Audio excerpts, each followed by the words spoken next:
అందరికీ నమస్కారం. ఈరోజు కథ శంతను మరియు సత్యవతిల కథ. శంతను తన భార్య గంగ కోసం విలపిస్తూ యమునా నదీ తీరంలో విచారంగా కాలం గడుపుతున్నాడు. కాలక్రమంలో దేవవ్రతుడు పెరిగి పెద్దవాడయ్యాడు. అతడు అన్ని శాస్త్రాల్లో యుద్ధ కళలలో నిపుణుడయ్యాడు. తండ్రికి అనన్య భక్తితో సేవలు చేసేవాడు. అతని సేవలకు సంతోషించి శాంతను అతనిని యువరాజుగా పట్టాభిషిక్తుడిని చేశాడు. కొన్ని సంవత్సరాల తరువాత యమునా నదీ తీరంలో వేటాడుతూ ఉండగా శాంతను సత్యవతిని చూశాడు. ఆమె నావికురాలిగా పనిచేస్తూ యమునా నదిని దాటించడానికి ప్రయాణికులను తీసుకువెళ్తుంది.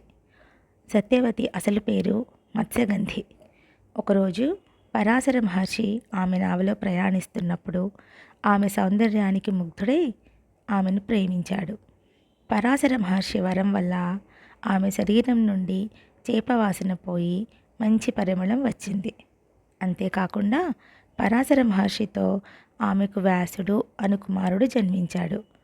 వ్యాసుడు జన్మించిన వెంటనే యవ్వనుడై తపస్సు చేయడానికి అడవికి వెళ్ళిపోయాడు.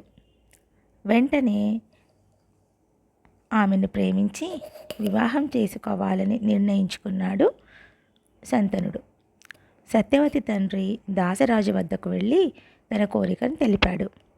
అయితే దాసరాజు ఒక షరతు పెట్టాడు. మహారాజా, మీరు సత్యవతిని వివాహం చేసుకోవచ్చు, కానీ సత్యవతి కుమారుడే హస్తినాపురానికి వారసుడు కావాలి. శంతను తన మొదటి కుమారుడు. యువరాజు అయిన దేవవ్రతుడి గురించి ఆలోచించి దాసరాజు షరతును అంగీకరించలేకపోయాడు. నిరాశతో అతను హస్తినాపురానికి తిరిగి వెళ్ళాడు. తన తండ్రి ఆందోళన గమనించిన దేవవ్రతుడు కారణం తెలుసుకోవడానికి ప్రయత్నించాడు. సేవకుల ద్వారా జరిగినదంతా తెలుసుకున్న దేవవ్రతుడు వెంటనే యమునా నదీ తీరానికి చేరుకొని దాసరాజును కలిశాడు.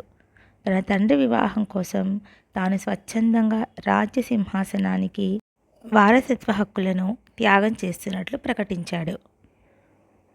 నెక్స్ట్ ఎపిసోడ్లో మనం భీష్ముడి ప్రతిజ్ఞ గురించి తెలుసుకుందాం. శంతను మరియు సత్యవతి కథ నుండి ప్రధాన నీతి ఏమిటంటే, క్షణిక కోరికలకు లోబడి తీసుకునే నిర్ణయాలు దీర్ఘకాలిక పరిణామాలకు దారితీస్తాయి. శంతను సత్యవతిని పెళ్లి చేసుకోవడానికి ఆమె తండ్రి పెట్టిన షరతులను అంగీకరించడం వలన భవిష్యత్తులో కౌరవ పాండవుల యుద్ధానికి దారితీసిన సంఘటనల పరంపర మొదలైంది. ఇంకా కలుసుకుందాం మరో గొప్ప కథతో, మరో సరికొత్త వంటకంతో. అంతవరకు ఆరోగ్యంగా ఉండండి, ఆనందంగా ఉండండి.